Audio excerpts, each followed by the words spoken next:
자, 잠깐 기도드리고 오늘 말씀 같이 살펴보도록 하겠습니다. 하나님 아버지 감사합니다. 오늘도 주님의 말씀 앞에 이렇게 온 믿음의 식구들이 같이 모여 예배를 드리고 찬송을 드리고 있습니다. 이런 귀한 시간이 우리에게 얼마나 주어질는지는 잘 모릅니다. 그러나 분명한 것은 이 지상에서 이렇게 하나님 앞에 찬송과 예배를 드리는 그 시간이 오늘날 이 세상을 떠났을 때 우리가 육체를 떠나서 주님과 함께 있을 때 정말 귀하고 축복된 그런 시간이었다라고 하는 것을 마음속에서 상기시킬 줄 아옵니다. 아무쪼록 이 지상에 남아있는 동안 이 주님이 주시는 귀한 축복의 기회를 놓치지 않도록 주님께서 인도하시고 항상 이 마지막 때에 주님의 부르시는 그 소리를 귀담아 들을 수 있는 그런 정말 살아있는 귀를 주님께서 항상 열어주옵소서. 그래서 누구도 우리 믿음의 가족 안에서 한 사람도 낙오되지 않도록 주님께서 인도하여 주옵소서. 시종을 주님께 의탁드리오며 예수님의 이름으로 기도드리옵나이다. 아멘. 자, 오늘 우리가 읽었던 신명기 19장 이 내용은 우리가 신앙생활하면서 또 말씀 들으면서 많이 다루었던 도피성에 관련된 그런 내용입니다. 우리가 민수기를 통해서 도피성에 관련된 그런 부분을 그당 이제 뭐 설교를 할 때마다 많이 다루었기 때문에 뭐그 부분을 자세히 설명을 하지 않고 어, 정말 도피성이라고 하는 것이 지금 우리한테는 어떻게 적용되느냐 이런 부분을 같이 한번 교제를 나누는 시간을 갖도록 할게요. 이 도피성이라고 하는 것은 사실 이스라엘 민족한테는 억울한 일, 세상에 억울한 일이 많죠. 뭐 억울이라고 하는 단어가 뭐예요? 이 억울하다고 할 때 이 울자가 답답한 울자인데 횟수가 한 26획돼요. 그거 뭐 그려야 돼 그거는. 외워서 쓰기가 쉽지 않은 그런 한자 글이에요. 굉장히 답답해요. 예? 이 누를 억자에다가 억울할 이 울자인데 우리가 세상에 살면서 억울한 일을 당할 때가 많잖아요. 그럼 어디 세상에 하소연해도 내 사정을 알아주지 못하는 이런 부분이 또 우리가 인터넷 보면 그런 기사거리도 많고 가끔 드라마나 이런 내용 보면 그런 내용을 가지고 주제로 하는 남의 누명을 쓰고 옥에 갇히거나 또 누명을 써서 결국은 죽음을 당하거나 이런 경우를 참 많이 봐요. 뭐 국가적인 나라 때문에 억울하게 죽는 경우도 많죠. 뭐 여러분 다 아시다시피 천안함 사건, 예? 틀림없이 그 뭔가 사고를 당해서 죽었는데 사고의 출처를 알리질 않아. 그래서 어 나라의 어떤 그런 정치적인 상황이라든가 이런 상황 때문에 애꿎은 병사들이 죽는 그런 사건이 있었죠. 그리고 결국 시간이 지나가면서 그런 억울한 일을 또뭐 해소하는, 뭐 해결하는 이런 방법을 찾고 그러는데 그것을 찾기 전까지는 얼마나 억울해요. 그렇잖아요. 나라를 위해서 어? 군복을 입었는데 억울하게 죽었다고 한다면 그거 어떻게 할 거예요? 나라가 인정을 하지 않는다고 한다면. 그러니까 세상이라고 하는 것이 참 그, 모순되는 그런 모습이에요. 그 우리가 아, 살인 누명을 쓰고 옥에 옥살이하는 이런 경우도 가끔 뉴스에서 나오죠. 그 1996년도에 두 사람이 살인 누명을 쓰고 잡혔는데 그 경찰이 옛날에는 얼마나 고문을 많이 해요. 그래서 범인이라는 자백을 하게 시키기 위해서 그래서 그냥 뭐 우리나라 사람들 또 고문하면 또 옛날서부터 또 옛날 시대 보면 우리나라가 가장 고문이 심한 것 같아. 아주 끔찍한 그런 고문을 손톱을 뽑아버린다든가 아니면 뭐 옛날 사지를 비틀어 다리를 비틀어서 뭐 고통을 준다든가 이런 거 뭐 사극에서 많이 보잖아요. 근데 이제 1996년도에도 어, 어디 한강 강변인가요? 강변에서 어, 한 사람 여인이 한 죽었는데 결국 뭐 강간 살인해가지고 두 사람이 이제 붙잡혔어요. 근데 두 사람이 붙잡혔는데 본인은 아니라고 하는데도 결국 경찰이 이제 고문을 해가지고 거짓 자백을 해서 그래서 억울하게 21년을 복역을 하게 되죠. 나중에 이제 뭐 감옥에서 21년 뭐 무기수였는데 무범수로 풀어놨는데 어, 풀려나서 이제 계속 무고죄로 이제 나는 억울하다 해가지고 어, 법원에서 이제 36년 만인가요? 나중에 어, 억울하게 이제 고문에 못 이겨서 거짓 자백을 했다라고 하는 게 드러나가지고 그게 사실로 확정이 돼가지고 36년 만에 무죄 판결을 받았어요. 그러면 억울한 누명 쓰고 감옥에 들어가고 나서 그것이 어, 뭐 무죄다라고 판결을 날 36년은 누가 해결을 해줄 거예요. 그냥 법원에서는 판결이 미안하다. 어? 그거 어떡할 거예요? 36년의 세월을 어떻게 보상을 받을 거예요? 그 사람처럼 어? 땅을 치고 억울한 일이 어디 있어요? 근데 이런 일이 사실 비일비재 세상에서 옛날 그, 뭐, 우리 고대 역사서 이런 거 보면 억울하게 누명을 쓴 사람들이 죽음을 당한 그런 경우가 얼마나 많아요. 유명한 이순신 장군서부터 시작해가지고 정치적인 누명을 쓰고 또 고문까지 받고 그랬잖아요. 그러니까 이런 쭉 우리나라 그 뭐 역사서나 아니면 지금 현대사나 이런 걸 보면 억울한 일을 많이 당해. 그래서 억울한 그런 일을 당했기 때문에 그 경험하는 이런 부분에 대해서 뭐 칼을 물고 토할 노릇이다. 뭐 이렇게 표현을 하죠. 얼마나 억울하면 칼을 물고 토할 그런 지경이에요. 또 너무 억울한데 너무 억울해서 거미줄에 목을 맬 지경이다. 예? 거미줄에 목을 맬 지경으로 억울한 거예요. 송편으로 목을 따 죽지 차라리 내가 이런 표현도 있고 눈물이 골짜기 난다고 이제 억울하기 때문에 이런 표현을 하는 이런 속담도 있고 그래요. 자, 우리가 성경으로 돌아가서 성경에서 구약 시대에 가장 억울하게 죽은 사람이 누굴까요? 너무 억울하게 죽은 사람. 그 다윗에게 죽음을 당한 우리야 장군입니다. 뭐 우리로 얘기하면 우리야라고 하는 사람이죠. 우리야는 아, 이스라엘 족속이 아니에요. 가나안 일곱 족속이에요. 그래서 성경에 보면 헷 족속 우리아라고 나와요. 가나안 일곱 족속은 아까 성경을 통해서 하나님이 뭐라고 있어요? 철저하게 내쫓으라고 그러죠. 근데 아마 이 헷 족속 중에서 우리아라는 사람은 귀화를 한 것 같아요. 나는 이스라엘. 우리말로 귀화해서 귀화해서 막 이스라엘 민족으로 해서 전쟁을 하고 군사로서 뭐 여러 가지 혁혁한 공을 세워서 상당한 위치까지 간 거죠. 그래서 요압 장군 밑에 직속 부하로 그렇게 이스라엘의 그 군인으로서 굉장히 역할을 많이 했던 사람인데 하필이면 그 아리따운 그 아내를 둔 그것 때문에 다윗의 눈밖에 나게 되죠. 그래서 다윗은 어떤 사람이에요? 다윗은 이스라엘 사람으로서 하나님을 섬기는, 하나님을 잘 섬기는 그런 믿음의 사람이었어요. 근데 갑자기 이제, 우리아의 아내가 목욕하는 장면을 바라보고 눈이 돌아가서 이성을 이제 잃어버리고 그리고 그 남의 아내를 취하죠.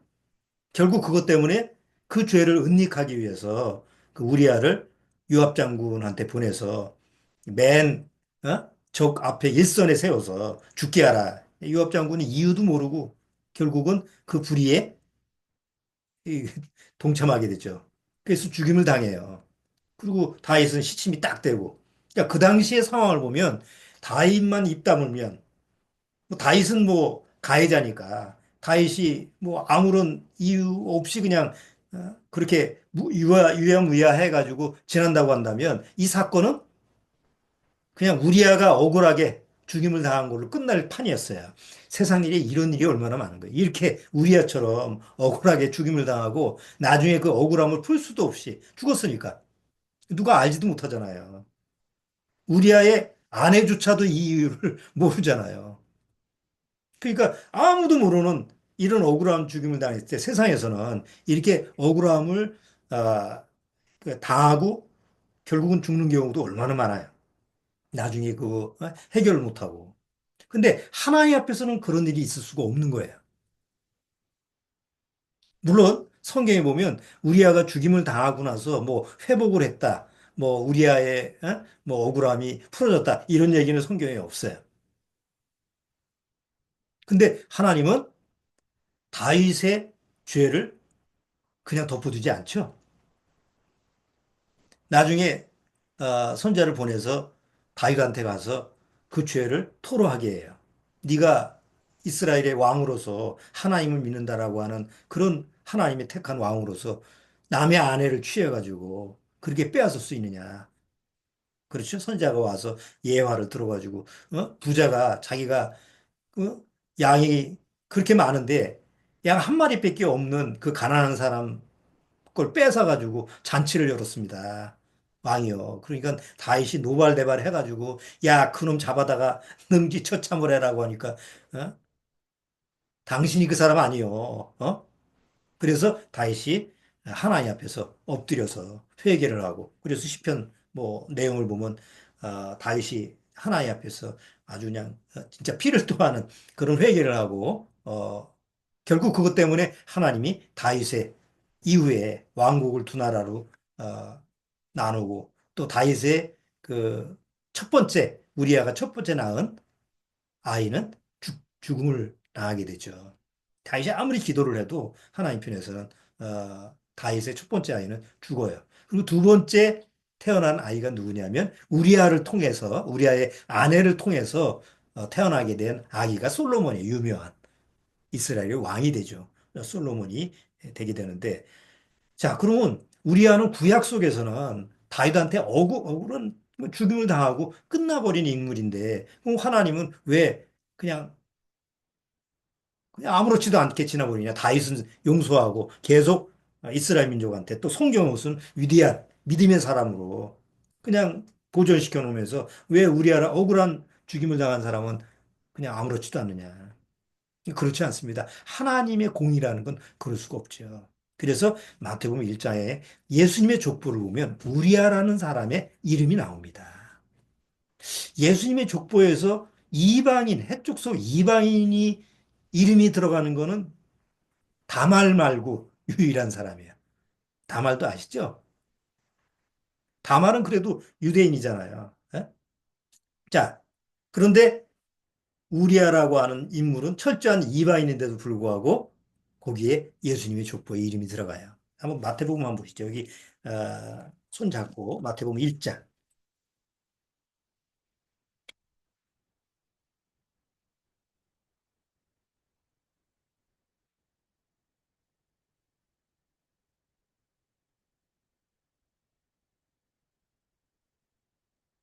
자, 보통 여기 쭉 아브라함은 이삭을 낳고 이삭은 야곱을 낳고 야곱은 유다와 그의 형제를 낳고 유다는 다말, 다말은 누구예요?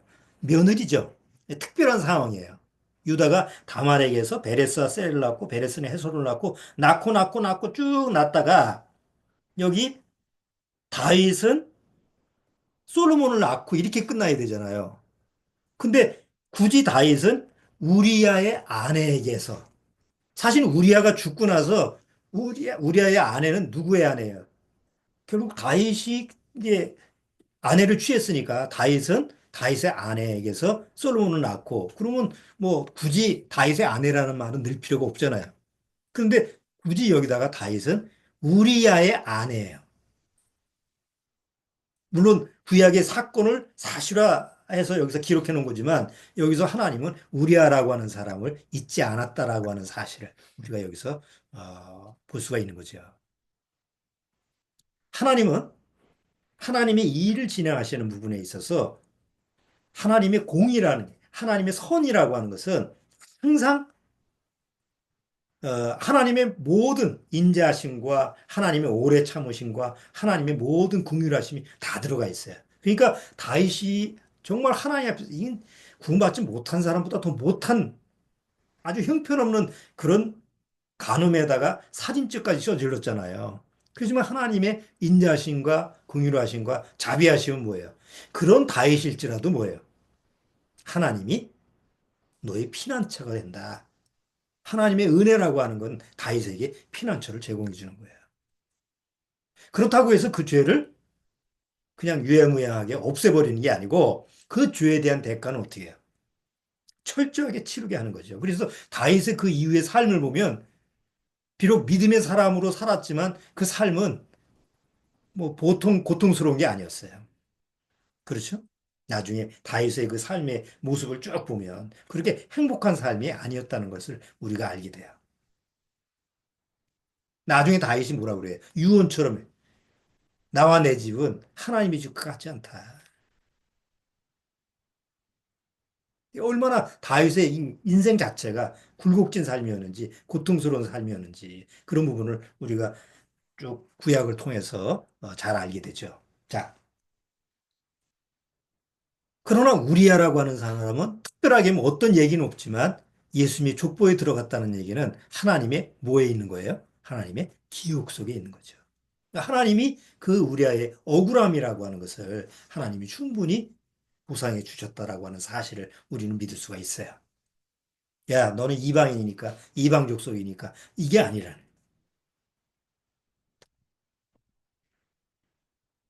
다시 신명기 돌아오시죠. 신명기 19장에 와서 우리가 세상에 살면서 아까 뭐 억울한 일을 우리가 이제 쭉 살아오면서 억울한 일을 당할 수 있다고 그러는데 어, 내가 평탄히 살다가 아까 얘기한 어떤 그런 사람처럼 평탄히 살다가 갑자기 살인 누명을 써서 내가 뭐 살인자가 됐어요. 그래서 억울하지만 감옥에 갇혀서 사형수가 됐다고 한다면 그 사람의 인생의 끝은 뭐예요? 인생의 끝은 그야말로 요즘 드라마에 나오는 새드 엔딩이 되는 거죠. 슬픈 결말로 끝낼 수 있는 거예요. 그냥 슬픈 결말로 끝나는 게 아니죠. 정말 칼을 물고 피를 토하는 그런 인생의 마무리를 할 거야. 그런데 대개 우리는 새드 엔딩을 원하지 않고 드라마를 보면서도 뭐예요? 결말이 해피했으면 좋겠다. 해피엔딩으로 끝나는 걸 바라죠.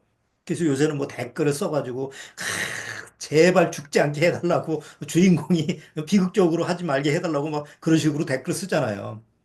마무리를 해피엔딩으로 하기를 원하는 게 사실 우리 마음이에요. 그러면 우리 각자 인생을 한번 살펴보면 내가 내 마지막 인생의 결말이 뭘로 끝나길 바라세요? 새드 엔딩이에요? 해피엔딩이에요? 내가 해피엔딩으로 끝나기를 바랄 거예요. 누구나 다. 그러나 내가 원하는 처럼 그렇게 끝날 보장이 없잖아요. 근데 하나님을 믿는 그 믿음의 세계 속에서는 하나님의 은혜라고 하는 부분에 대해 속에서는 하나님이 약속하신 게 있어요. 그게 해피엔딩이에요. 이건 굉장히 중요한 부분이에요. 내가 인생 살아가면서 태어날 때서부터 우리는 해피하게 태어나질 않아요. 우리는 죄인으로 태어났기 때문에 처음서부터 시작이야, 스타트야. 비록 죄인으로 태어나서 슬픈 인생이 시작되지만 마지막은 어떻게 끝나야 돼요? 해피엔딩으로 끝나야죠. 그러려면 뭐가 필요하느냐? 내 영혼의 피난처가 필요한 거야. 그래서 구약 시대의 그 믿음의 사람들은 계속 그 하나님 앞에 신앙의 고백을 하거나 아니면 신앙의 하나님 앞에 믿음의 어떤 그 사실을 기도를 하거나 이랬을 때 하나님 앞에 뭘 요구하냐면 하나님 제발 나의 피난처가 되어 주세요. 피난처인 하나님 이 내용이 굉장히 반복돼요. 특히 시편에 보면 그 하나님이 피난처이시다. 난 피난처이신 하나님 안에 난 거하기를 원한다. 이런 고백이 많이 기록이 돼 있어요. 자, 그 중에 하나만 한번 우리가 살펴볼까요? 시편 46편을 한번 보세요. 시편 46편.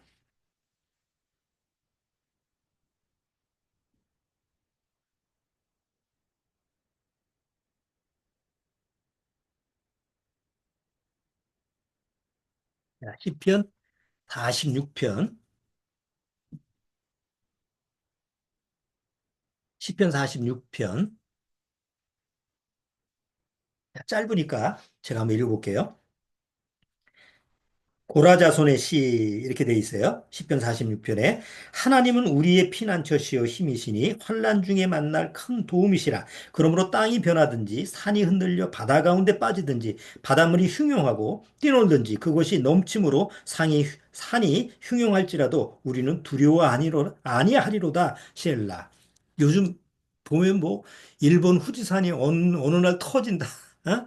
뭐 어디 화산이 터질 예정이다. 뭐 백두산이 좀 위험하다. 또 뭐 지진 뭐 이런 뭐 이제 태풍 뭐 이런 거 허리케인 이런 얘기 또 뭐죠? 또 온 지역에 불이 나가지고 이런 거에 대한 두려움을 우리가 많이 가지고 있잖아요. 기상이유 때문에 오는 이런 재난 때문에 그런 거 가지고 사람들은 야 그럴 때 어디로 돈 피하지? 아니 피난할 데가 어디 있어? 전쟁이 일어나면 여러분 요새 그 러시아하고 우크라이나하고 전쟁했을 때 아니 미사일이 나가지고 어디 떨어질지 모르는데 어디로 도피하냐고. 그러니까 뭐 이리 죽고 저리 죽고 그러잖아요. 이스라엘이 그 가자 지구에 거의 한 80%를 폭격을 했어요. 뉴스 보시면 다 무너져 있어. 여기 폭탄 터지면 절로 싹 가고 저기 폭탄 터지면 일로 가고. 그러니까 운이 좋아서 살아남는 사람 것뿐이지 내가 언제 죽을지 모르는 상황이 전쟁이 그 우리가 목격하는 내용이잖아요. 우리나라도 마찬가지지. 만 전쟁이 일어났다 그러면 어디 도피할 데가 어디 있어요? 아유, 저 지하철 가면 뭐 저기 운전해도 지하 8층으로 내려가던데요. 거기 거기 가가지고 갇혀면 어떻게 할 거야 거기서? 위는 다 무너져 있는데. 자, 그런데 여기 이스라엘 민족도 마찬가지예요. 여기 고라자손에서 시에서 이런 여러 가지 세상에 위경이 닥쳤을 때 나의 피난처는 하나님밖에 없습니다. 라고 고백을 하는 거예요. 자, 4절. 한 시내가 있어 나뉘어 흘러 하나님의 성국 지극히 높으신 자의 장막의 성소를 기쁘게 하도다. 하나님은 그 성중에 거하심에 성이 요동치 아니할 것이라. 새벽에 하나님이 도우시리로다. 이방이 혼화하며 왕국이 동하였더니 저가 소리를 발하심에 땅이 녹았도다. 만군의 여호와께서 우리와 함께 하시니 야곱의 하나님은 우리의 피난처시로다. 이 시편 기자가 나의 피난처는 하나밖에 없습니다. 다 고정시켜 놓고 이렇게 이 고백을 했을 때 얼마나 안정감을 갖고 하는 거냐 말이에요. 구원받고 나서 우리 심령 안에도 마찬가지예요. 아, 하나님은 우리라고 번역되어 있지만 나의 피난처가 돼야 돼요. 하나님은 나의 피난처다. 이게 믿음으로 내가 그 말씀이 내 심령 안에 그냥 믿어진다고 한다면 얼마나 안심이 되겠어요. 지금 같은 상황에서도 그렇죠? 뭐 지진이 일어나도 뭐 핵폭탄이 터진다고 해도 죽으면 무섭잖아요. 죽는 건 무섭죠. 그렇지만 우리는 죽음 이후에 뭐가 보장이 돼 있어요. 내 영혼이 확실한 영생의 보장이 돼 있잖아요. 그러니까 어떤 상황이 온다고 해도 아, 하나님은 나의 피난처다. 라고 하는 것이 믿음으로 적용된 사람한테는 항상 그 심령이 평온할 수밖에 없다는 거죠. 근데 구원받지 못한 사람은 불안해요. 아, 내가 직장을 다니고 돈을 벌고 있고 내가 지금 뭐 퇴근하면 안주할 집이 있고 뭐 집에 냉장고에 먹을 것이 그득하고 통장엔 돈이 있고 그래도 얘기를 해보면 서로 얘기를 하면 맨날 죽겠다고 난리. 이거 어떻게 살지? 앞으로 어떻게 살지? 가난한 사람이 얘기하는 게 아니에요. 요새는 세상이 시끌시끌하니까 사람들이 난리야. 금 산다고. 적어도 금 사는 사람은 못 사는 사람이에요. 적어도 이 세상에서 금을 살 정도라고 한다면 사실 먹고 살 걱정이 없는 사람들이 금을 사는 거지. 당장 먹고 살 것이 없는 사람이 지금 사겠어요? 먹을 거 사야지. 그 금값이 오른다고 난리야. 왜 불안하니까? 그럼 금이 피난처인가요? 그게 피난처가 될 수가 없어요. 보기에만 좋을 뿐이지. 전쟁나면 그거 뜯어먹고 살 거예요? 금 끓여 먹고 살 거예요? 그래서 사람들의 생각이 막 좁아져가지고 막상 나의 피난처가 없으니까 뭐 그냥 허둥지둥 날린 거예요, 마음에서. 얘 사람들하고 구원받지 못한 사람하고 얘기를 해보면 그런 것이 막 들려져요. 읽혀져요. 그쵸? 야, 저 사람은 나보다 많이 가지고 있고, 많이 알고 있고, 뭐 부족함이 없는 것 같은데 왜 저렇게 불안해서 떨지? 뭐 왜 이렇게 저렇게 정신이 없지? 피난처가 없기 때문에 그래요. 근데 구원받은 사람은 아무것도 없어도 뭔가 마음에서 안주하고 있는 안정감이 있는 아주 든든한 뭔가 아주 뒷백이 든든한 것 같은 그런 곳이 있다는 거야. 그래서 이것을 구약에서는 바로 피난처다. 그러니까 이스라엘 민족한테 왜 도피성이라는 것을 6개를 만들어줬죠. 그래서 이스라엘 민족 영토에 이제 하나님이 약속해 준 영토에 3개, 그 다음에 요단강 건너에 지금의 요르단에 있는 그쪽 지역에 3개. 그래서 6개를 만들어 놓고 하나님이 만약 누구든지 억울한 일을 당하면 뒤락다글로 튀어가라. 그러면 너희를 보호해 줄 거다. 만약에 도피성이 없었다고 한다면 이스라엘 민족은 역사 속에서 억울한 사람 투성일 거예요. 그렇죠? 믿음 좋은 다이당조차도 저렇게 남을 억울하게 하는데 억울하게 사람을 죽음에 처하게 하는데 그 나머지 사람은 오죽하겠어요. 다행히 하나님의 대비한 도피처가 있기 때문에 이스라엘 민족은 안전하게 보호하시는 거예요. 여기서 우리가 하나님의 인자하심이라고 하는 것을 발견하게 됩니다. 하나님의 성품 중에서 하나님이 어느 만치 인자하시냐. 이스라엘의 한 사람이라도 억울한 사람을 억울하게 죽음을 당할 그런 사람을 위해서 그런 도피처를 마련해 주신 분이 바로 하나님이시다. 하나님의 인자하심이다. 그런데 여기서 문제는 이 인간들이 죄인이기 때문에 그걸 악용할까요? 안 할까요? 그래서 신명기 아까 19장의 뒤에 무슨 내용이 나오냐면 혹 어떤 사람이 고의로 다른 사람을 죽이고 뒤렸다 튀어서 어디로 갔어요? 도피성에 숨었어요. 그러면 어떻게 해요? 그래서 하나님이 뭐라고 그래? 만약에 그런 자가 있으면 거기에 있는 제사장이 확실하게 이 사람이 오살범인지 고살범인지 정확하게 판단을 해서 만약에 고의로 사람을 죽이고 들어왔다고 한다면 어떻게 해요? 그 사람을 잡아다가 그 억울하게 죽임을 당한 사람의 가족한테 보수자한테 복수를 하는 사람한테 내줘라. 그래서 내줘서 죽게 하라고 그러는 거예요. 그게 하나님의 엄유하심이에요. 그래서 로마서 11장에 보면은 하나님의 자비하심과 엄유하심을 보라. 그런 내용이 나와요. 이스라엘 민족에 대한 얘기를 하면서 하나님은 이스라엘 민족을 통치하실 때 이끌어 가실 때 항상 하나님의 인자하심이 있지만 동시에 하나님의 엄유하심이 있다. 엄유하심이라는 게 뭐냐면 끊어버린다는 뜻이야. 가차없이 끊어버리는 거예요. 그냥 엄하기만 하는 게 아니고 하나님의 기준에서 내가 하나님이 말씀하셨는데 여기에 조금이라도 하자가 있거나 어긋난다고 한다면 끊어버리는 게 하나님의 엄의하심이에요. 그래서 로마서 11장 나중에 읽어보시면 하나님의 인자하심과 하나님의 엄의하심을 봐라. 한쪽만 보면 안 돼요. 반드시 양쪽을 봐야 되는 거예요. 자, 이제 그런 하나님의 인자하심과 어미하심을 도피성을 통해서 구약을 통해서 배우게 되는데 자, 근데 신약에 오면 이 도피성이라는 게 더 이상 없어요. 그리고 지금 이스라엘 뭐 땅에 도피성이 없죠.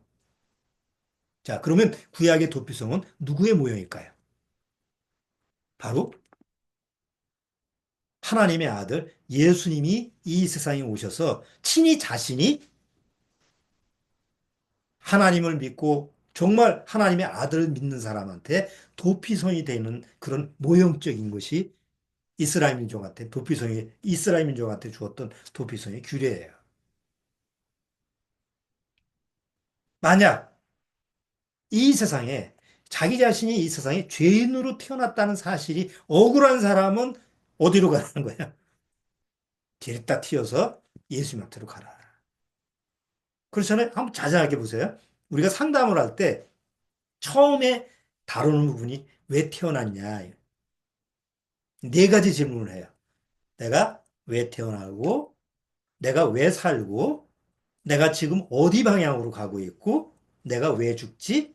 이 철학적인 질문 같은데, 이제 상담을 이제 기본적으로 할 때는 첫 번째, 당신 왜 태어났습니까? 그럼 왜 태어났는지 아무도 모르죠? 이유를 몰라요. 아니, 엄마 아버지가 날 낳았으니까 낳았죠. 다 그렇게 백은백 다 그렇게 얘기하지. 난 이 세상에 태어나고 싶어서 태어났어요. 이런 사람 없어요. 당신은 왜 태어났습니까? 아니, 엄마 아버지가 날 낳았지. 내가 태어난 게 아니에요. 억울하지 않습니까? 부잣집에서 태어나면 안 억울해요? 부잣집에서 태어나면. 그렇지 않은 거예요. 죄인으로 태어나면 다 억울해요. 인생이 자기 마음대로 되는 게 없으니까. 그걸 해결하지 못하니까 그냥 마음에 품는 의문점으로 가지고 있는 거지. 뭐 해답이 없으니까 세상에는. 근데 성경에는 해답이 있잖아요. 너희는 죄인으로 태어났어. 너도 모르기 전에. 네가 알기 전에 너는 죄인으로 태어났어. 그럼 왜 내 하나님은 죄인으로 태어나게 해요? 나 억울합니다. 그럼 어디로 가라는 거예요? 그 해답은 바로 하나님 보내신 아들 예수 그리스도 안에 있으니까 너 굴로 뛰어들어가. 그래서 하나님 말씀대로 그 사실을 믿고 예수님한테로 뛰어들어가면 하나님의 보호를 받으면서 내가 이 세상에 태어난 거는 비록 죄인으로 태어나서 억울하게 태어났지만 그리고 죄 속에서 억울하게 살았지만 바로 하나님의 이 엄청난 은혜와 자비하심을 입게 하기 위해서 태어나게 했구나. 이게 이제 막 실타래 풀어지는 거예요. 그러면서 내가 이렇게 태어나서 이런 집안에서 태어나서 이런 환경에서 이런 여건에서 다른 나라에 잘 사는 나라에 태어나지 않고 이런 가난한 나라에서 태어나서 이런 그냥 형제들이 많은 집에 태어나서 이렇게 태어난 이유가 그랬구나 하고 실타래가 탁 풀어지면서 억울함이 해소가 되고 억울함이 풀어지는 거예요. 구원받은 사람은 다 그런 경험을 하죠. 근데 구원받지 못하면 절대로 그 문제가 안 풀어져요. 그냥 마음에서 질문이 어? 엄마 왜 나 낳았어? 이럴 바에야. 아버지 왜 날 낳았어요? 특히 장애를 가지고 있을 경우 더 그렇죠. 장애가 태어난 장애를 가지고 있는 사람의 원인자가 아니잖아요. 부모가 잘못돼서 장애를 낳는데 그 장애자는 어떻게 할 거야? 누구한테 하소연할 거야? 멀쩡한 사람도 억울한데.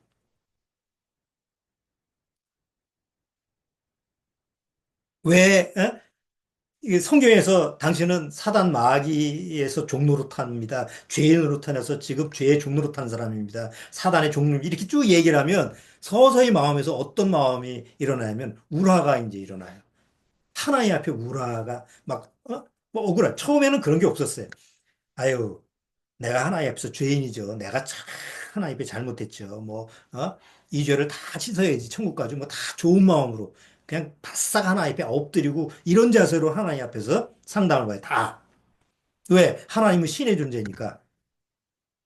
그래서 처음에는 다 하나님 앞에서 자기가 굽히고 들어가다가 성경을 통해서 하나씩 하나씩 왜 하나님이 당신을 이 세상에 태어나서 죄의 권세에서 죄의 종로로 타게 하고 사단의 종로로 타게 하고 그럼 좀 마음에서 여태까지 그냥 억눌려 있었던 게 서서히 나오는 거예요. 막 억울함이 나오는 거예요.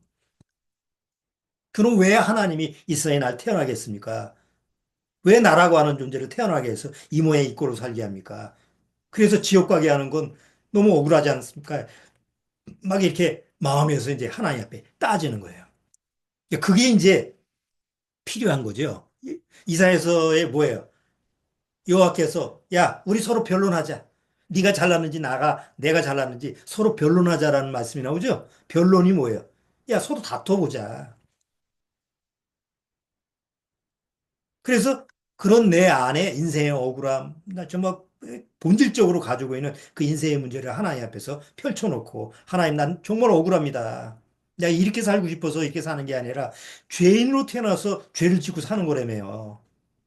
그럼 나 이렇게 지옥 가면 너무 억울하지 않습니까?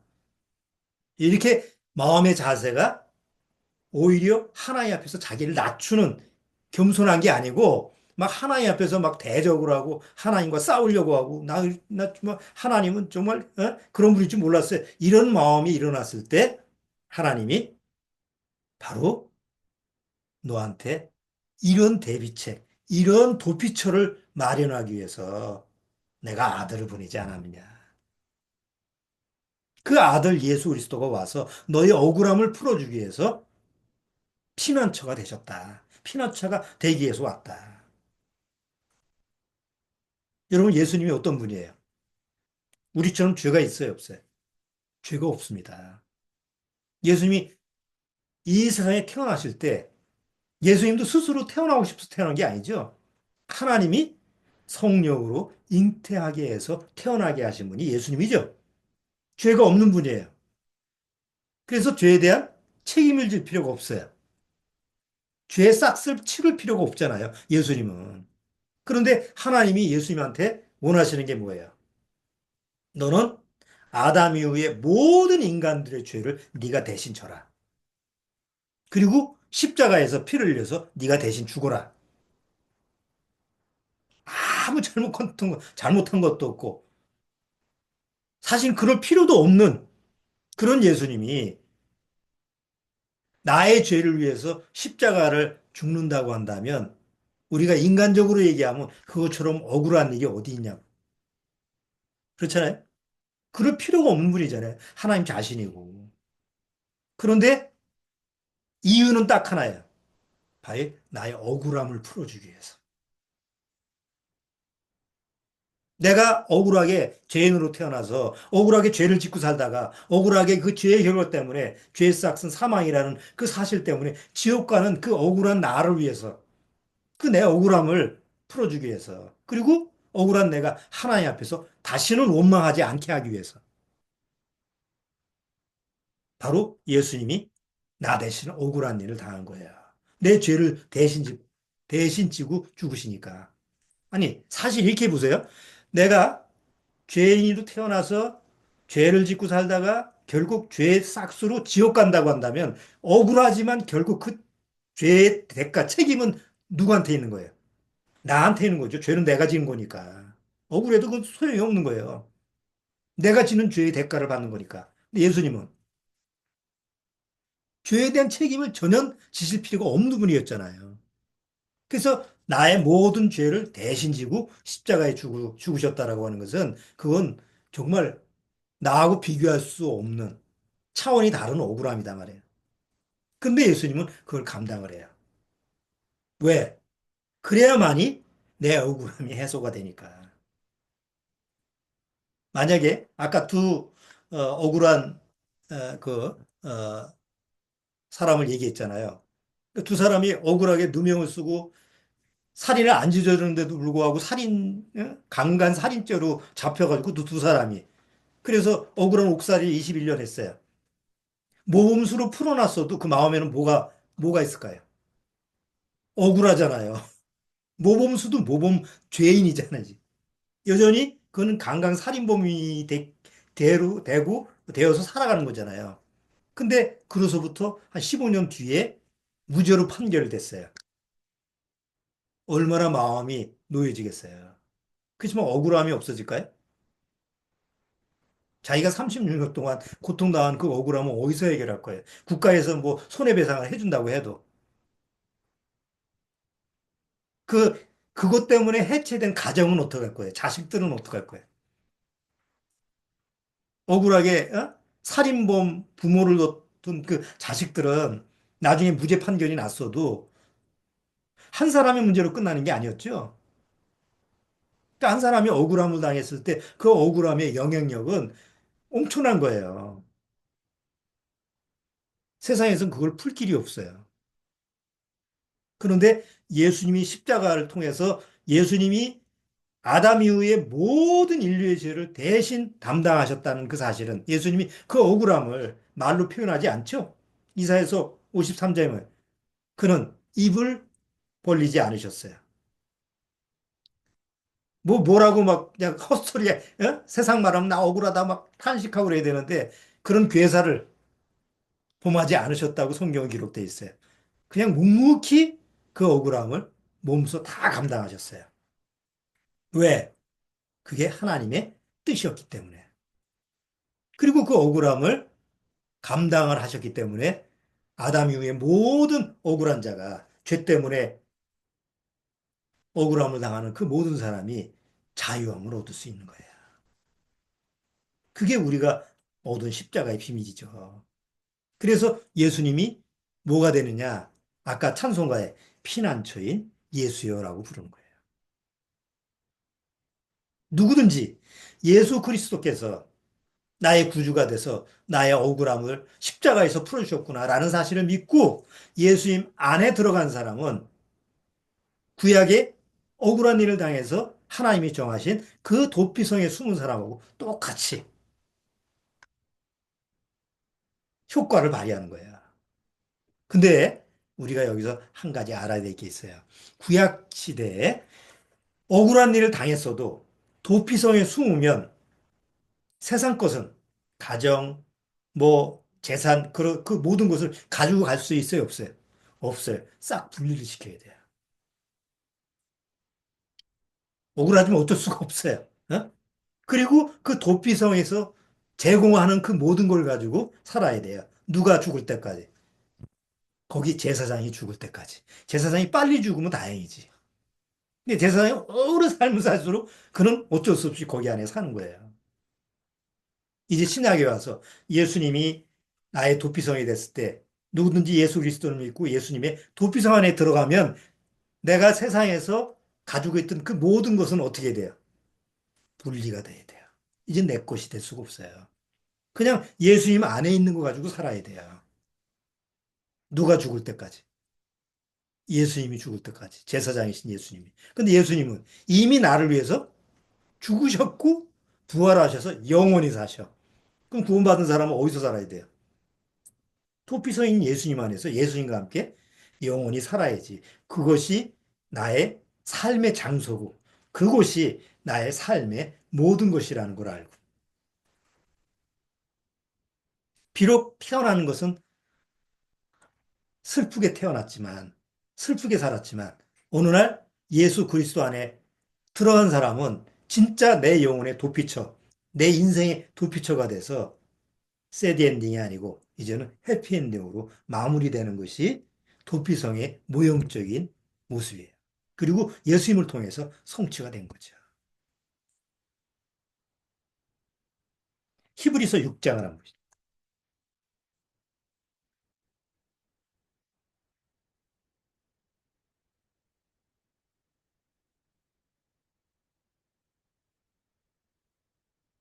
히브리서 6장.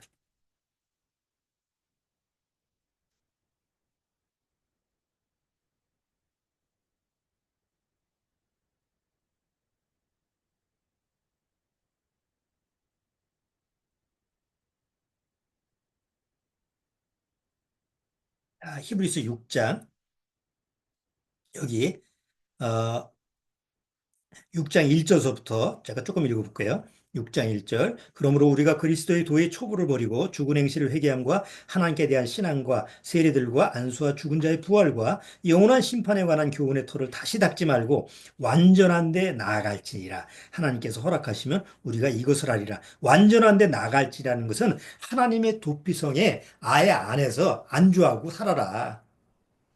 근데 그렇지 않은 사람이 있어요.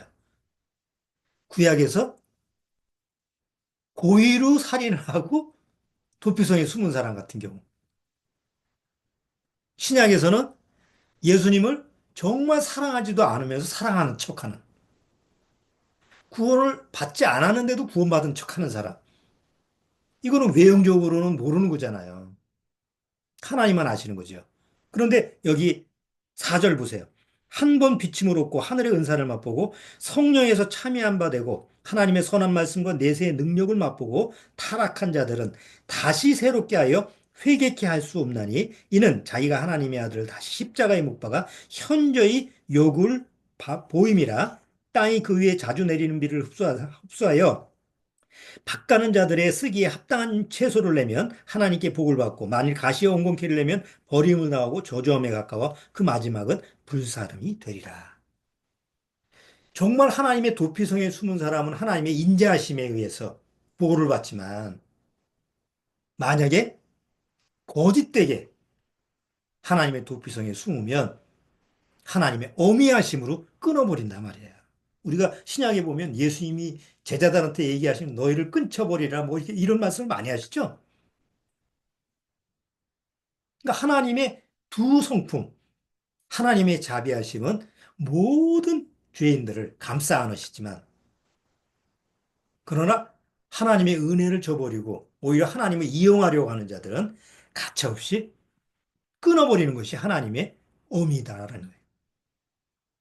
이 마지막 때 우리가 항상 명심해야 될 것이 그거예요.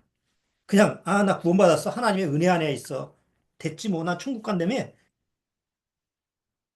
그런 나약한 그런 마음으로 안주하지 말고, 정말 내가 하나님 앞에서 거듭난 사람으로서 예수 그리스도의 피난처에 예수님이라는 그 도피성에 나는 그 안에서 안주하고 있는지 정말 확실하게 하나님의 도피성에 주님은 나의 피난처십니다. 라는 신앙 고백을 하면서 살고 있는지 이런 부분을 우리가 말씀을 통해서 확실하게 이렇게 자기 자신을 점검해야 될 때가 아닌가 생각 들어요. 때가 때일수록. 그래서 아무쪼록 오늘 신명기 19장 도피성에 관련된 부분을 같이 살펴봤는데 자기 삶 전체를 한번 돌아보시면서 과연 나는 나의 끝을 새드 엔딩으로 마칠 것이냐 아니면 해피 엔딩으로 마칠 것이냐. 그것은 내 심령의 자세가 하나님이 나한테 약속해 주신 그 허락해 주신 도피성에 내가 즐겁게 거하기를 원하느냐 아니면 마지못해 거기 한 발은 거기에 들어가 있고 한 발은 언제든지 밖으로 그냥 세상 밖으로 내칠 그런 태도를 가지고 있느냐. 이런 구분점이 분명해야 됩니다.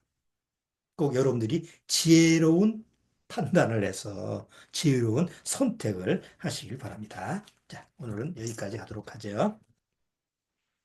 자, 잠깐 기도하고 마치겠습니다.